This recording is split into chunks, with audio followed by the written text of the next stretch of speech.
तूने मुरली जो बजाई, राधे दौड़ी दौड़ी आई। तूने मुरली जो बजाई, राधे दौड़ी दौड़ी आई।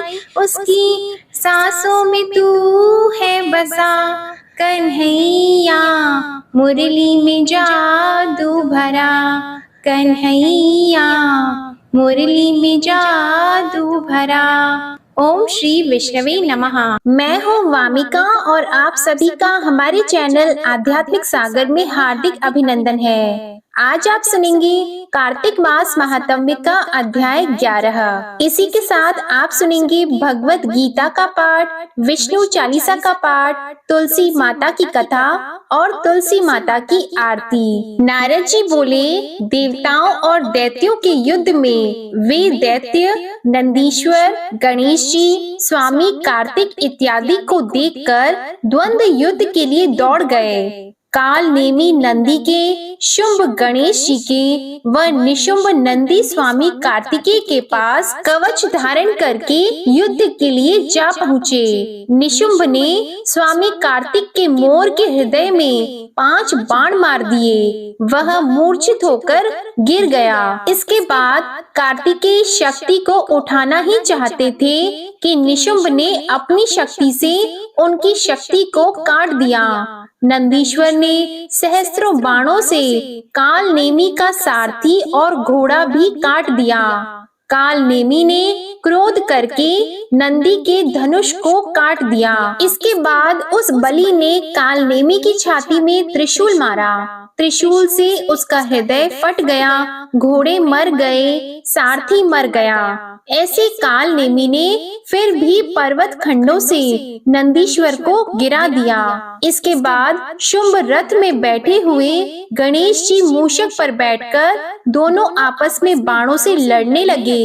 गणेश जी ने एक बाण शुंभ के हृदय में मारा और 3 बाण सारथी के हृदय में मारकर उसको घायल कर दिया। फिर शुंभ ने भी कुपित होकर मूषक जी और गणेश जी के बाण मारकर मेघ की तरह गर्जना की। बाणों से घायल मूषक जब चल नहीं सका, तब गणेश जी उसके ऊपर से उतरकर पैदल चलने लगे। फिर गणेश जी ने उसे फरसा मारकर शुंभ को पृथ्वी में गिरा दिया और आप मूषक पर बैठ गए। इसके बाद काल नेमी और निशुंभ दोनों ही बाणों से गणेश जी को मारने लगे, जैसे कोई मनुष्य अंकुश से हाथी को मारे। तब महाबली वीरभद्र गणेश जी को पीड़ित देखकर अनेक भूतों तथा कुष्मांड, भैरव, बैताल, योगिनी गण और पिशाच सहित दौड़ कर आए। फिर किलकिला शब्द और सिंह की गर्जना से पूर्ण हुए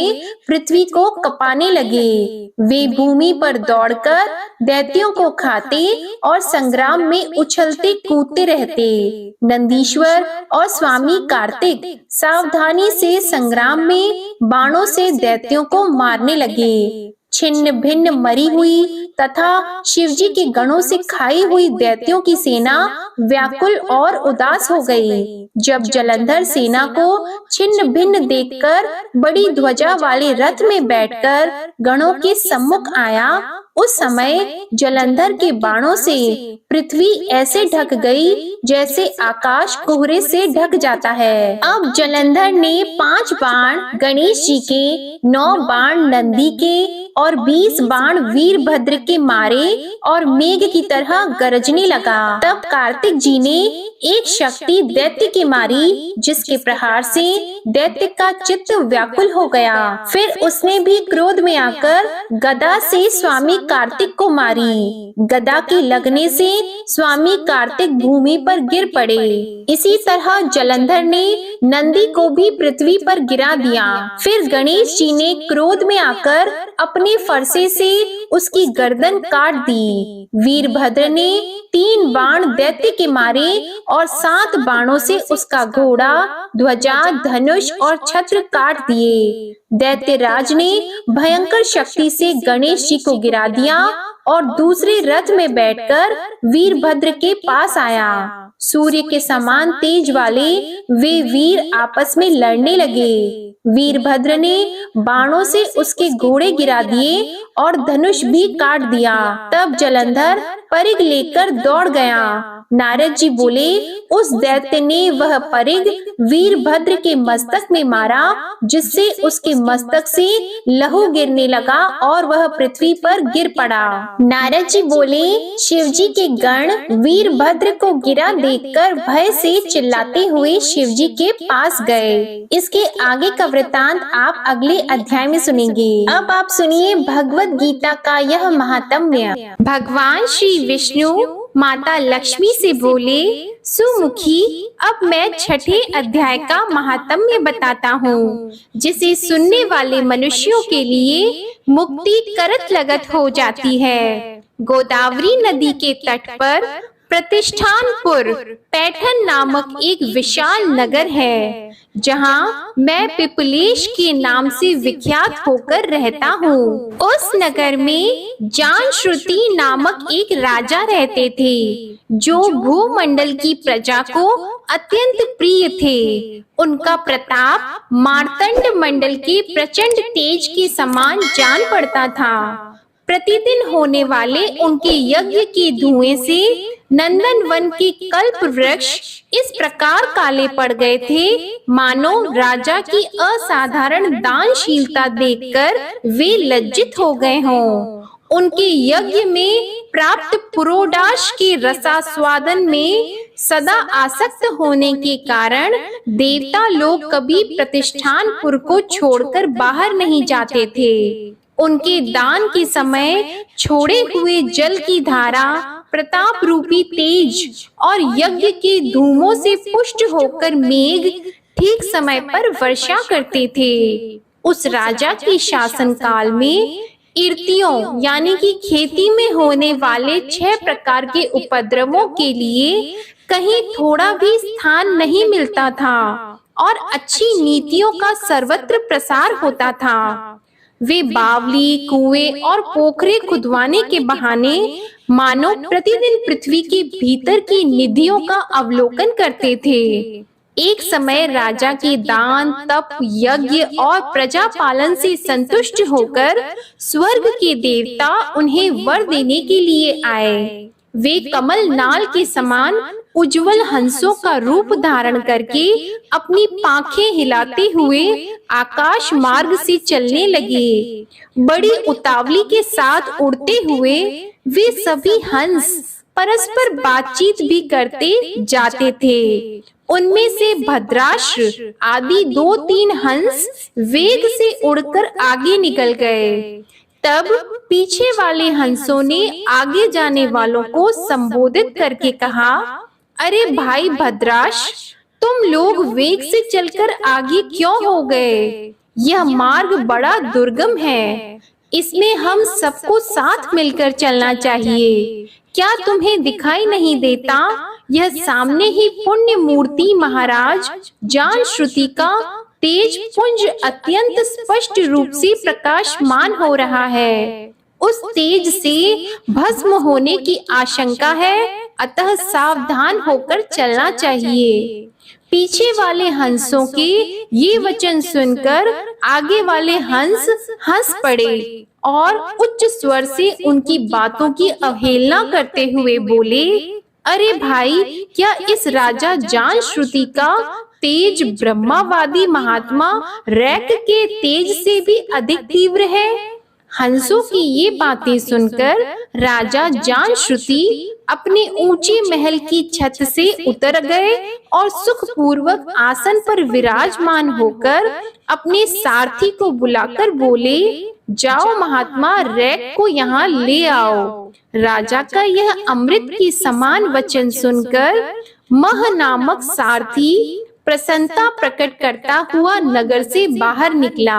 सबसे पहले उसने मुक्तिदायिनी काशीपुरी की यात्रा की, जहाँ जगत के स्वामी भगवान विश्वनाथ मनुष्यों को उपदेश दिया करते हैं। उसके बाद वह गया क्षेत्र में पहुंचा।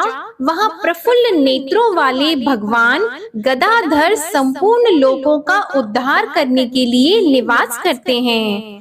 तदंतर नाना तीर्थों में भ्रमण करता हुआ सारथी पाप नाशिनी मथुरापुरी में गया। यह भगवान श्री कृष्ण का आदि स्थान है, जो परम महान एवं मोक्ष प्रदान करने वाला है। वेद और शास्त्रों में वह तीर्थ त्रिभुवनपति भगवान गोविंद के अवतार स्थान के नाम से प्रसिद्ध है। नाना देवता और ब्रह्मर्षि उसका सेवन करते हैं। मथुरा नगर कालिंदी यमुना के किनारे शोभा पाता है।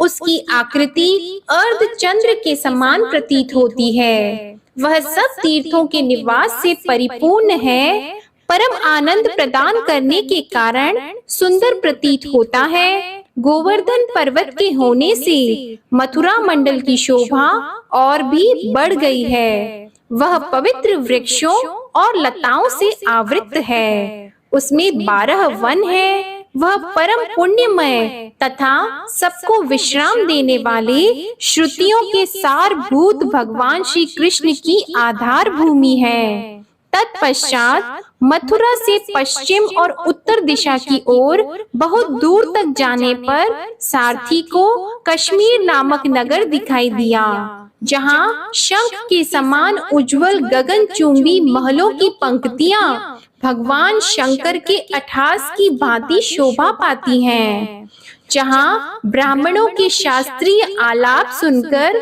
मूक मनुष्य भी सुंदर वाणी और पदों का उच्चारण करते हुए देवता के समान हो जाते हैं, जहाँ निरंतर होने वाले यज्ञ धूम से व्याप्त होने के कारण आकाश मंडल मेघों से धुलते रहने पर भी अपनी कालिमा नहीं छोड़ता, जहाँ उपाध्याय के पास आकर छात्र जन्मकालीन अभ्यास से ही संपूर्ण कलाएं स्वतः पढ़ लेते हैं, तथा जहाँ माणिकेश्वर नाम से प्रसिद्ध भगवान चंद्रशेखर देहधारियों को वरदान देने के लिए नित्य निवास करते हैं। कश्मीर के राजा माणिकेश ने दिग्विजय में समस्त राजाओं को जीतकर भगवान शिव का पूजन किया था। तभी से उनका नाम माणिकेश्वर हो गया था। उन्हीं के मंदिर के दरवाजे पर महात्मा रैक एक छोटी सी गाड़ी पर बैठे अपने अंगों को खोजते हुए वृक्ष की छाया का सेवन कर रहे थे। इसी अवस्था में सारथी ने उन्हें देखा।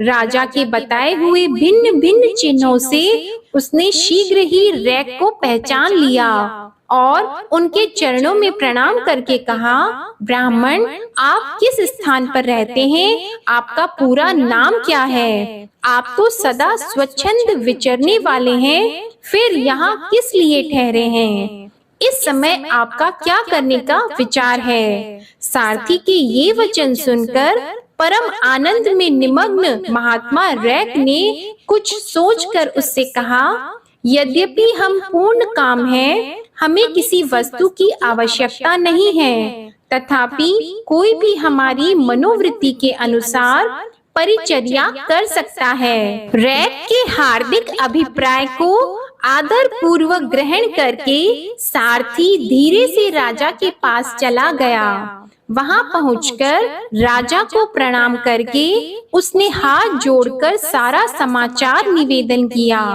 उस समय स्वामी के दर्शन से उसके मन में बड़ी प्रसन्नता थी। सारथी के वचन सुनकर राजा के नेत्र आश्चर्य से चकित हो उठे। उनके हृदय में रैक का सत्कार करने की श्रद्धा जागृत हुई। उन्होंने 2 खच्चरियों से जुती हुई एक गाड़ी लेकर यात्रा की, साथ ही मोती के हार, अच्छे अच्छे वस्त्र और एक सहस्त्र गौएं भी लेके गए।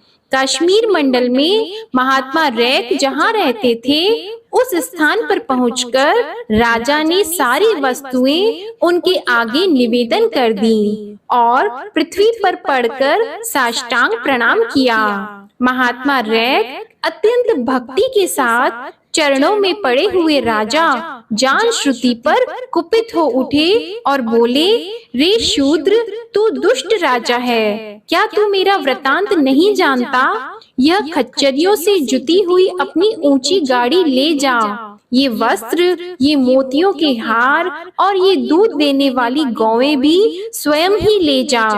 इस तरह आज्ञा देकर रैक ने राजा के मन में भय उत्पन्न कर दिया। तब राजा ने शाप के भय से महात्मा रैक के दोनों चरण पकड़ लिए और भक्ति पूर्वक कहा, ब्राह्मण, मुझ पर प्रसन्न होइए। भगवान, आप में यह अद्भुत महात्म्य कैसे आया? प्रसन्न होकर मुझे ठीक ठीक बताइए। रैक ने कहा, राजन, मैं प्रतिदिन गीता के 6ठे अध्याय का जप करता हूँ, इसी से मेरी तेजो राशि देवताओं के लिए भी दुस्सह है। तदंतर परम बुद्धिमान राजा जान श्रुति ने यत्न पूर्वक महात्मा रैक से गीता के 6ठे अध्याय का अभ्यास किया। इससे उन्हें मोक्ष की प्राप्ति हुई। इधर रैक भी भगवान माणिकेश्वर के समीप मोक्षदायक गीता के 6ठे अध्याय का जप करते हुए सुख से रहने लगे। हंस का रूप धारण करके वरदान देने के लिए आए हुए देवता भी विस्मित होकर स्व इच्छा अनुसार चले गए। जो मनुष्य सदा इस एक ही अध्याय का जप करता है, वह भी भगवान विष्णु के ही स्वरूप को प्राप्त होता है, इसमें तनिक भी संदेह नहीं है। ओम नमो भगवते वासुदेवाय नमः। भगवद गीता का अध्याय समाप्त हुआ। अब आप सुनेंगे तुलसी माता की कथा और तुलसी माता की आरती। कार्तिक के महीने में एक बुढ़िया माई तुलसी जी को सींचती थी और कहती थी, हे तुलसी माता, सत की दाता, मैं तेरा बिरला सींचती हूँ, मुझे बहू दे, पीतांबर की धोती दे, मीठा मीठा घास दे, वैकुंठा में वास दे, चटक की चाल दे, पटक की मोत दे, चंदन का काट दे, रानी सा राज दे, दाल भात का भोजन दे, 11 की मौत दे, कृष्ण जी का कंधा दे। तब तुलसी माता यह सुनकर सूखने लगी। तो भगवान ने पूछा, हे तुलसी, तुम क्यों सूख रही हो? तो तुलसी माता ने कहा कि एक बुढ़िया रोज आती है और यही बात कह जाती है, मैं सब बात तो पूरा कर दूंगी, लेकिन भगवान कृष्ण का कंधा कहाँ से लाऊंगी? तो भगवान बोले, जब वो मरेगी तो मैं अपने आप कंधा दे आऊंगा, तू बुढ़िया माई से कह देना। जब बुढ़िया माई मर गई, सब लोग आ गए। जब माई को ले जाने लगे तो वह किसी से नहीं उठी। तो भगवान श्री कृष्ण एक बार 12 बरस के बालक का रूप धारण करके आए और बालक ने कहा, मैं कान में एक बात कहूँगा तो बुढ़िया माई उठ जाएगी। बालक ने बुढ़िया माई के कान में कहा, बुढ़िया माई, मन की निकाल ले, पीतांबर की धोती ले, मीठा मीठा घास ले, वैकुंठा में वास ले, चटक की चाल ले, पटक की मौत ले, कृष्ण जी का कंधा ले। यह सुनकर बुढ़िया माई हल्की हो गई। तो भगवान श्री कृष्ण ने उन्हें कंधा दिया और बुढ़िया माई को मुक्ति मिल गई। हे तुलसी माता, जैसे बुढ़िया माई को मुक्ति दी, वैसे ही सबको देना। प्रेम से बोलिए श्री तुलसी महारानी की जय, भगवान श्री कृष्ण की जय। अब आप सुनिए विष्णु चालीसा का पाठ। विष्णु सुनिए विनय सेवक की चित लाए, कीरत कुछ वर्णन करो दीजिए ज्ञान बताए। नमो विष्णु भगवान खरारी, कष्ट नशावन अखिल बिहारी, प्रबल जगत में शक्ति तुम्हारी, त्रिभुवन फैल रही उजियारी। सुंदर रूप मनोहर सूरत, सरल स्वभाव मोहनी मूरत, तन पर पीतांबर अति सोहत, बैजंती माला मन मोहत, शंख चक्र कर गदा विराजे, देखत दैत्य असुर दल भाजे, सत्य धर्म मद लोभन गाजे, काम क्रोध मद लोभ न छाजे। संत भक्त सज्जन मन रंजन, दनुज असुर दुष्टन दल गंजन। सुख उपजाय कष्ट सब भंजन, दोष मिटाय करत जन सज्जन। पाप काट भव सिंधु उतारण, कष्ट नाश कर भक्त उबारण। करत अनेक रूप प्रभु धारण, केवल आप भक्ति के कारण। धरणी धेनु बन तुम ही पुकारा, तब तुम रूप राम का धारा। भार उतार असुर दल मारा, रावण आदिक को संहारा। आप वराह रूप बनाया, हिरण्याक्ष को मार गिराया। धर्मस्य तन सिंधु बनाया, 14 रत्नन को निकलाया। अमिलख असुरन द्वंद मचाया, रूप मोहिनी आप दिखाया। देवों को अमृत पान कराया, असुरन को छवि से बहलाया। कूर्म रूप धर सिंधु मझाया, मंदराचल गिरि तुरत उठाया। शंकर का तुम फंद छुड़ाया, भस्मासुर को रूप दिखाया। वेदन को जब असुर डुबाया, कर प्रबंध उन्हें ढूंढवाया। मोहित बन कर खल ही नचाया, उस ही कर से भस्म कराया। असुर जलंधर अति बलदाई, शंकर से उनकी लड़ाई। हार पार शिव सकल बनाई, कीन सती से छल खल जाई। सुमिरन कीन तुम्हें शिव रानी, बतलाई सब विपत कहानी। तब तुम बने मुनीश्वर ज्ञानी, वृंदा की सब सुरति भुलानी। देख 3 धनुज शैतानी, वृंदा आए तुम्हें लपटानी। हो स्पर्श धर्म क्षति मानी, हना असुर उर शिव शैतानी। तुमने ध्रुव प्रहलाद उबारे, हिरणाकुश आदिक खल मारे। गणिका और अजामिल तारे, बहुत भक्त भव सिंधु उतारे। हरहु सकल संताप हमारे, कृपा करहु हरि सिरजनहारे। देखहु मैं निज दर्श तुम्हारे, दीप बंधु भक्तन हितकारे। चाहता आपका सेवक दर्शन, करहु दया अपनी मधुसूदन। जानो नहीं योग्य जब पूजन, होय यज्ञ स्तुति अनुमोदन। शील दया संतोष सुलक्षण, विदित नहीं व्रत बोध विलक्षण। करहु आपका किस विधि पूजन, कुमति विलोक होत दुख भीषण। करहु प्रणाम कौन विधि सुमिरन, कौन भांति मैं करहु समर्पण। सुर मुनि करत सदा सेवकाई, हर्षित रहत परम गति पाई। दीन दुखिन पर सदा सहाई, निज जन जान लेव अपनाई।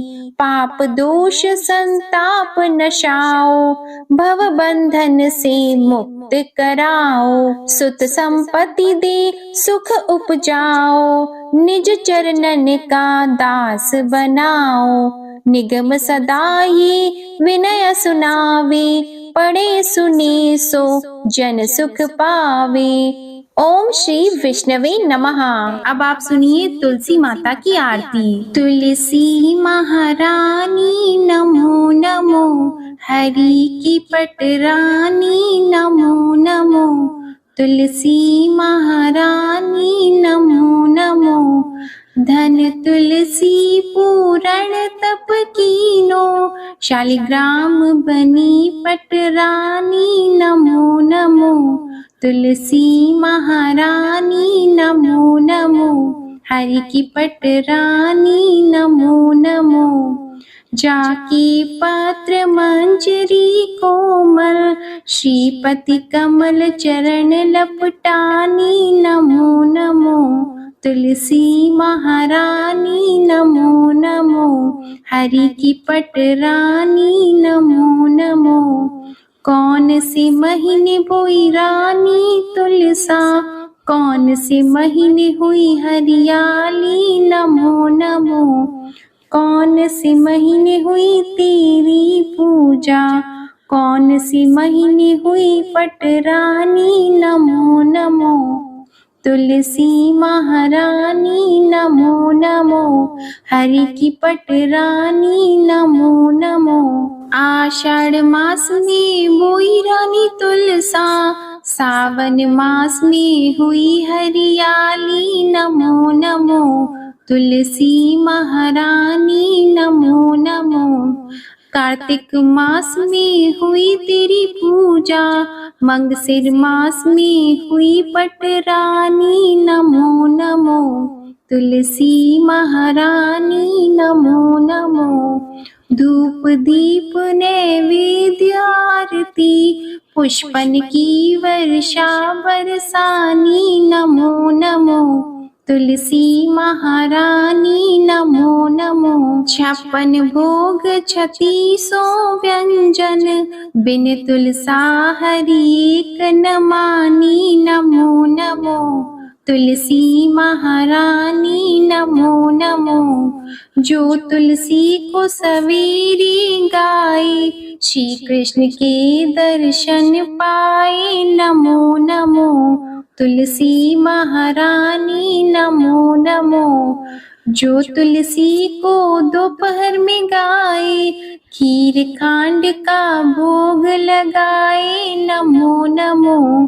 तुलसी महारानी नमो नमो। जो तुलसी को सांझ को गाए, श्री कृष्ण की आरती उतारे नमो नमो। तुलसी महारानी नमो नमो।